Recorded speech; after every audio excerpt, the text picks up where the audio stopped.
fishing session.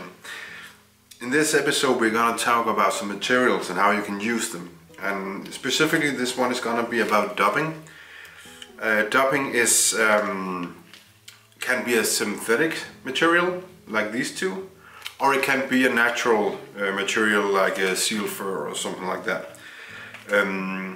Dubbing is can be used for many things in fly tying. In this particular video I'm going to show you how you can use it on a shrimp fly, both as a tail, as a strike point, and as a body.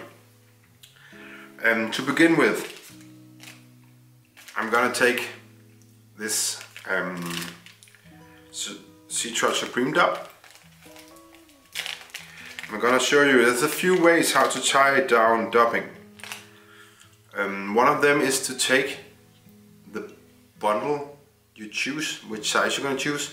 It's important when you take dubbing, it's better to take less than more, because if you make your fly too big, it's gonna lose its translucency, and that's quite important for a fly that it's translucent.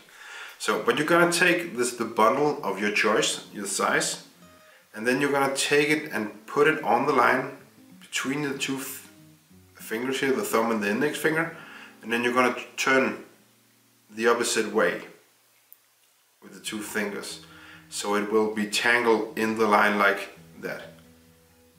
And you can do it as tight as you want, and you can do it a bit more bulky if you want. Then you're gonna take the dubbing and put it up here, and then you can turn like this, and it will make it could be a body, or in this particular situation it's gonna be a strike point to lure the fish or to provoke the fish. That's one way to do it. I'm also gonna show you how you can use shrimp eyes in this video. I'm going to use these Jensen shrimp eyes fluoro orange. They look like this. And that's actually something you can use your dubbing for, is to make I call it a pillow. So you can put the eyes on each side of this, like this, on the pillow, like that, so they won't be stuck together when you tighten down the eyes. So now I've put on the dubbing. I'm gonna take one of the eyes, put it like this on the shank, and then I'm gonna tie it down with a few turns here.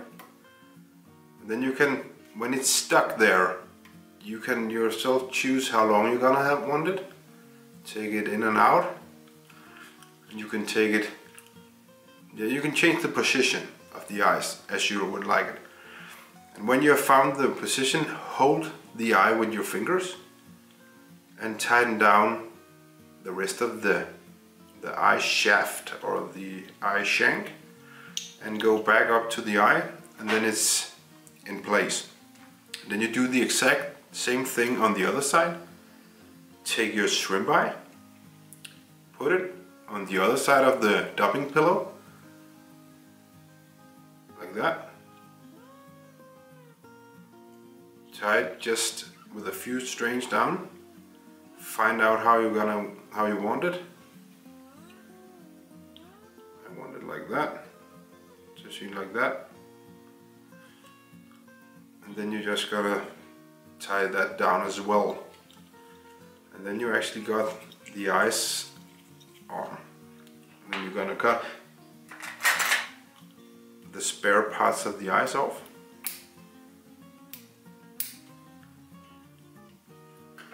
And there you have it, shrimp's eyes on.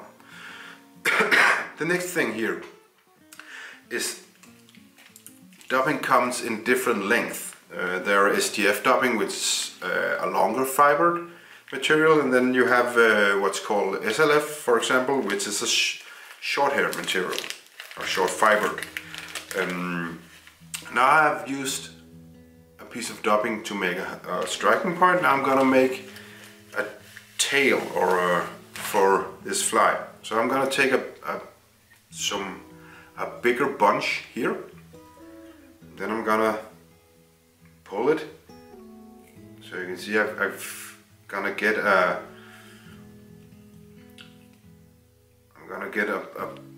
bigger bunch of materials compared to what I've taken out of the bag. And then I can take this, put on the fly.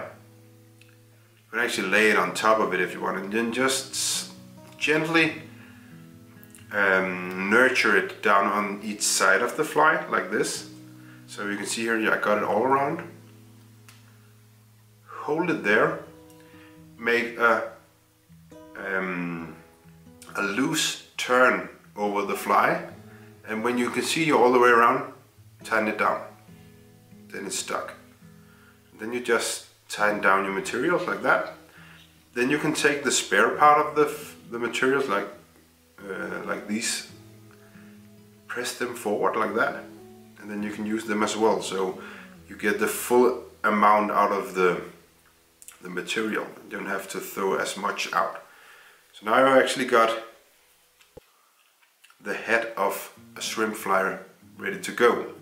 If you're not satisfied with the amount, as I said earlier, it's better for you to take less in the beginning and then build on than take too much from the beginning, because it's harder to adjust it when it's too much. And I'm not completely satisfied here. I want a bit more, and maybe I want it on the bottom a bit. So I'm gonna take some more of this, and once again, just gonna pull it so it comes in a bigger bundle. Then you can actually do this from the bottom as well. Put it on, make the loose turn, and tighten it down. Like that. Take the spare, push it forward, and then now see I got the materials all the way around, like that. So that's two ways of using dubbing now. We got the strike point, which I did just nurturing or just fiddling it on the line and putting it on, and then I made the long, took the long fibers and pulled them a bit in and gently put them around the hook like that. And now that's the third way of doing it. That is with a I don't know if this is the correct word, but a dubbing loop I call it. Here take again your material. Start by doing this. Take a bunch, you pull it again so it match each other a bit more, so there's not that many fibers that are differently longer than the other ones. So you've got a bunch like this instead of that long one. Then you take your thread like this, and you're gonna put your finger on the middle part of it. I hope you can see it here. And then you're gonna pull down, so you got finger on the middle part. And then you're gonna take the thread and turn it and sweep it around the loop you just made here.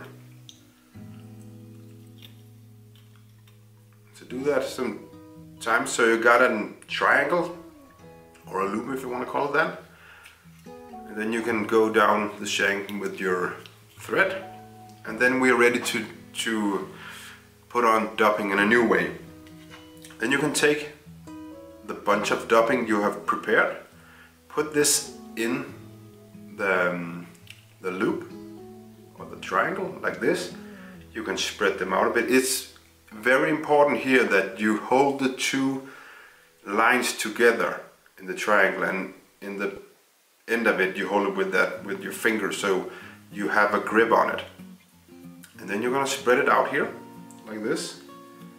Then you're gonna take your dubbing twister, which is a tool looking like this, and And this has two hooks, if you may, to these two, and you're gonna take these and put, you see here I got the bottom of the triangle, so, and these curved arms is gonna catch each side of the triangle like this, and then you're just gonna spin it. It's important in the beginning that you hold your line with the fingers, so when you spin it, it's only spinning in the bottom part of it. And when you've done this a few times, let go with your fingers and the material will turn around the thread. You can do this sometimes. Don't do it, don't overdo it, because suddenly the thread will break and then you have to start all over. But now you got the dubbing spun around in the thread. Then we're gonna take our dubbing brush and we're gonna scratch in it so the fibers get pulled out like this.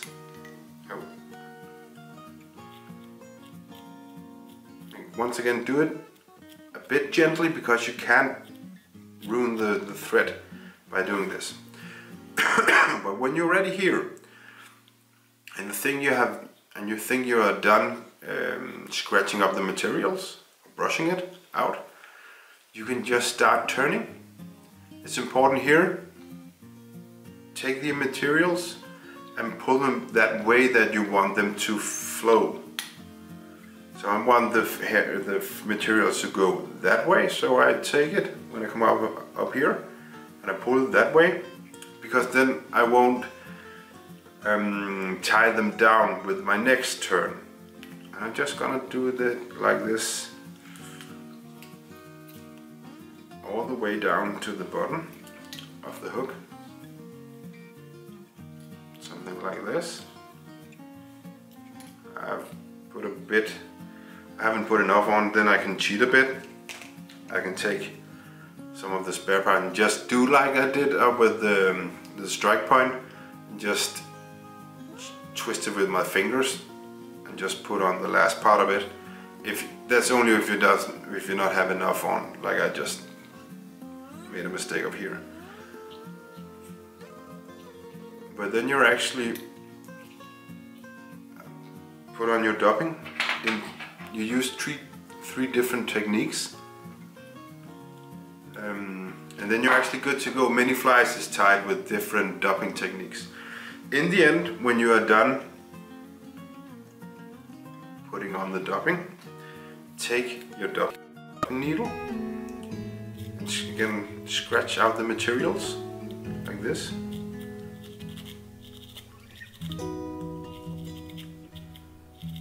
You can be a bit more harsh with it here now that you have put it on, and suddenly you have a shrimp looking fly.